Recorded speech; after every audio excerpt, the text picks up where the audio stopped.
I was diagnosed with ADHD. And it was this specific kind that the psychiatrist told me would give me superpowers if I knew how to handle it well. But my obsession lies in work-related tasks. I push myself obsessively to the highest of extremes.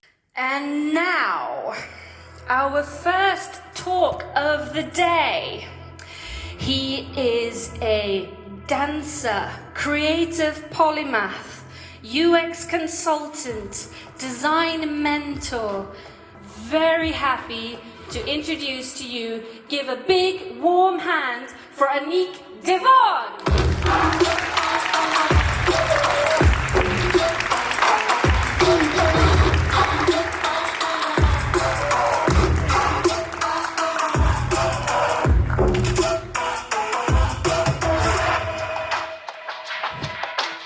Oh, wow. What an honor. First up on stage and a first-time speaker. And it's quite ironic because I'll be speaking about stress. Talk about stress, right? Okay, so let's get started. I usually wake up super energized and I feel like I can change the world. And I'm energized through work, motivated and dedicated to put all of me on the line. But this day in April, earlier this year, I woke up at the hospital and the doctor asked me if I was hearing voices, if I was hallucinating, or if I was paranoid. And if you know me, you know how absurd those questions sounded. But everything was absurd and everything was surreal. I slept 50 hours in 3 days. And for context, that's the number of hours I slept in 2 weeks. So what was really going on? My brain needed a hard reset from a condition my therapist defined as stress-induced psychosis caused by severe stress. Apparently, all of these questions that this doctor asked me weren't so absurd after all. I was having a burnout.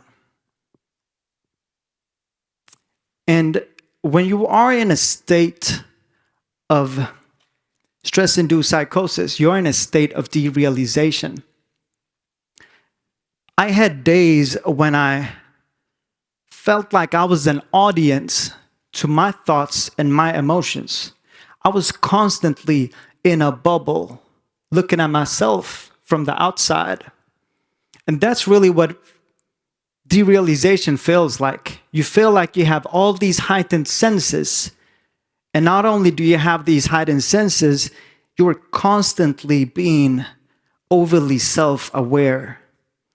And the thing about it is that it makes you so confused. You just lie there winding yourself up with all of these confusions. And then when you have this type of out-of-body experience, it becomes really challenging for you to separate reality from dreams. And that's when paranoia kicks in.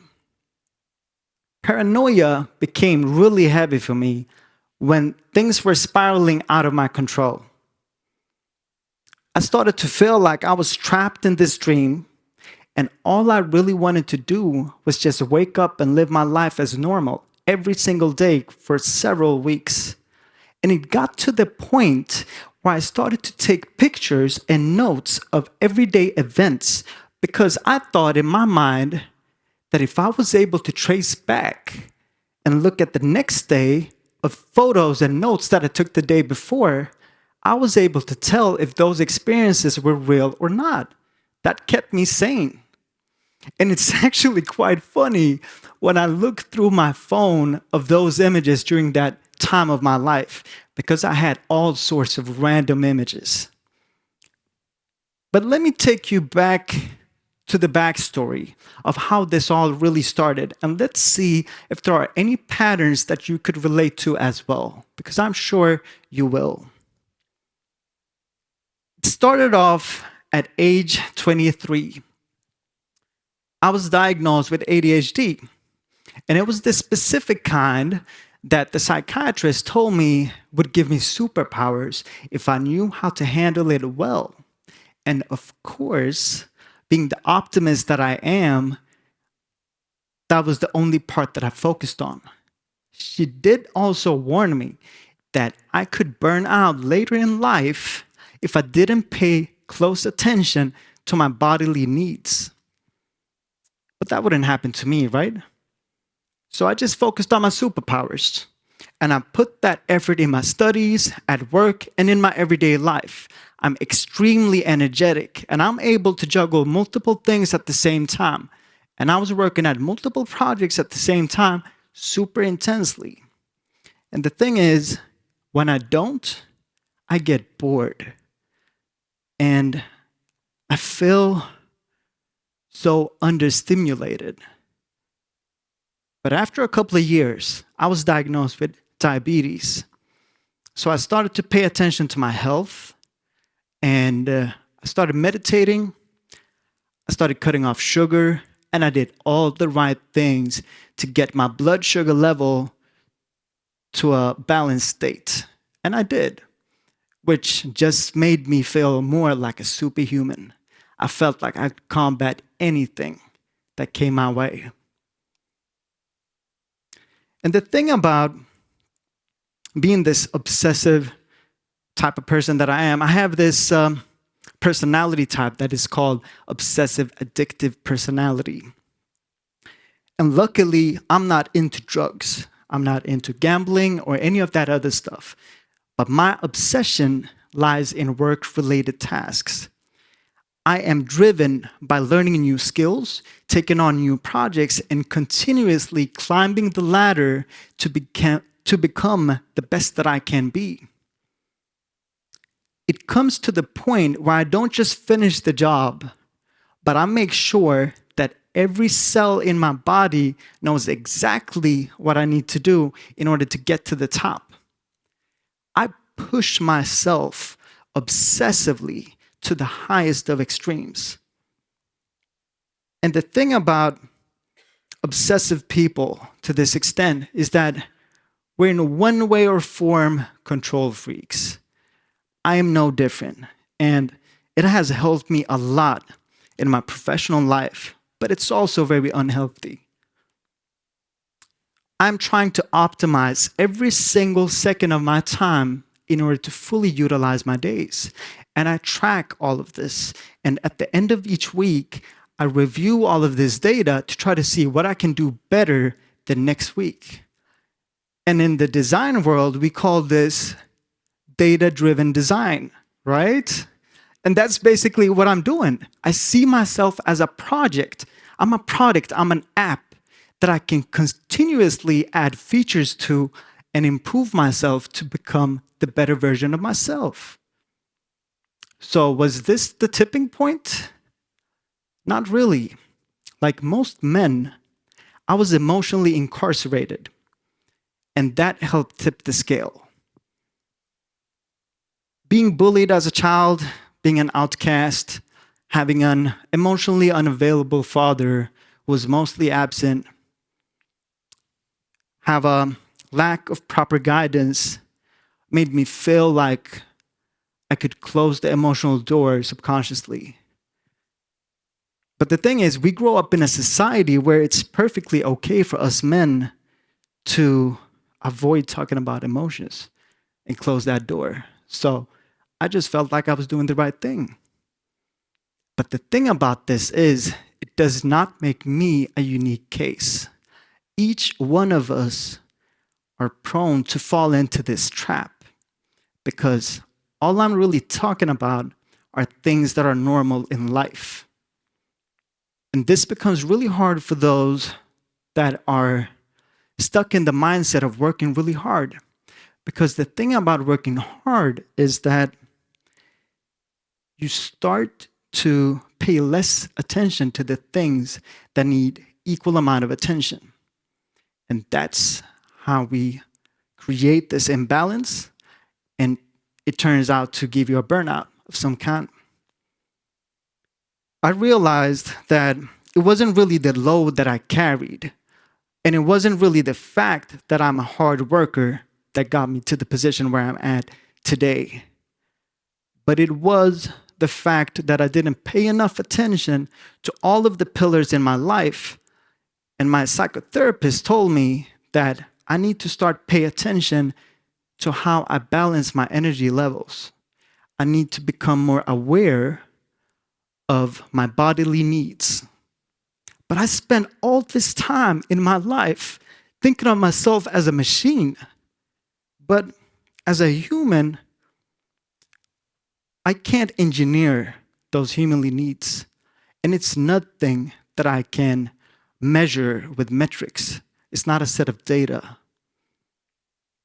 So as I tapped in to my intuition, my emotional self, and got in touch with those feminine energies, I felt like I was starting to design the best version of myself. My psychotherapist taught me this framework called ACT. It stands for Acceptance and Commitment Therapy. There are many principles in ACT, but two of the ones that really stood out for me and that helped me was diffusion and observing self. By applying those techniques, I was able to step back and observe and detach myself from my thoughts and emotions. And the funny thing is, the one thing that I really learned from the derealization experiences was the fact that I was able to observe myself from the outside.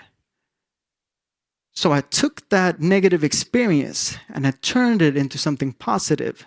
And I was able to see myself from the outside. And what's so fascinating about that is that you are able to set out a range of lenses and you get this full view picture of yourself. You get a completely different perspective of life and the different context that usually stresses you. And my point is that detachment is a way for you to start seeing things clearly. And seeing things clearly is a learnable skill. After months of obsessively trying to learn all of these new set of skills and adopting a new way of living, I realized something that would change my life forever. Your personal life and your professional life are intricately tied together. And the quality of your work is only as good as you are. And the quality of your life is determined by your ability to conquer your emotions. And I started to break all of this down into 3 key focuses of direction. I started to recharge my energy, realign with my vision, and reconnect with my purpose here on earth as a creator and as a human being. And in the following slides, I've put together some of my key habits that I've adopted in order to better myself that I would love to share with you guys today. So starting off, every single morning, I have this thing that I call my Daily S.A.V.E.R.S. Start off each morning with silence. Don't invite in 1,000 people into your bedroom as you open up social media and start scrolling. That's not the first thing we need in the morning. We need silence. We need peace and harmony. A is for affirmations. And I want you guys to engage with me and repeat these 4 words. I am the greatest. Famous words by Muhammad Ali, and it's the perfect example how positive statements turns into affirmations and in turn turns into a deep conviction. Visualization. It's the practice done by top performers and a great way for you to rehearse mental images in your mind. So let's try this other task. I want you all to close your eyes and think of your bed. Open your eyes. What's the first thing that came to mind? Your bed, right? You didn't think of the letters BED, you thought of your bed. That's how powerful our imagination really is. The thing is, we think in pictures, we don't think in words. So practicing visualization is a great way for you to become really powerful and whole with yourself. E, for exercise. And we all know how good exercise is. Doing it first thing in the morning helps you bring all of the oxygen up into your brain, release these positive hormones, and in turn, that sets the foundation to grow new brain cells. R is for reading. And I learned about Daily S.A.V.E.R.S from a book. And one of my many mentors in life, Jim Quick, says, genius leaves clues. And I think that's so fascinating because by reading at least a page a day, you're able to tap into a world of knowledge. And then last but not least, scribing or writing. During my darkest days or weeks in April, what's really weird is that even though I was so paranoid, I kept writing every single day. And as I look back months later, I'm able to connect all of these dots. So writing really helps, journaling really helps on your day-to-day basis. And I felt like journaling and distancing was a way for me to mentally step back and leap forward. I was able to see the wider picture. But there are other ways that you could tap into full potential as well. I've learned, and we all know, that our left brain is shaped by our intellect, our logical self, the scientific version of us. And the right brain is shaped by our emotions, our experiences, our creative self. But the one way I chose to thrive as a human being is to bridge the gap between the two. Because I figured that if I spent enough time and energy on feeding both the left and the right brain, I was able to become the most of my potential. And equally, we should treat our masculine and feminine energies the same way. Because independent of your gender, you should equally have the masculine energies and feminine energies in your life. I never thought I would be the one to promote a good night's sleep. But you know, being able to sleep that much as I did during that phase of my life and continuously sleeping well, I realized that I emptied my mind. And by emptying my mind, I became open, ready, and susceptible for growth.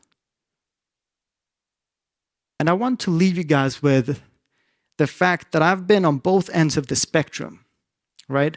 So I used to be this person that chanted, I will sleep when I'm dead.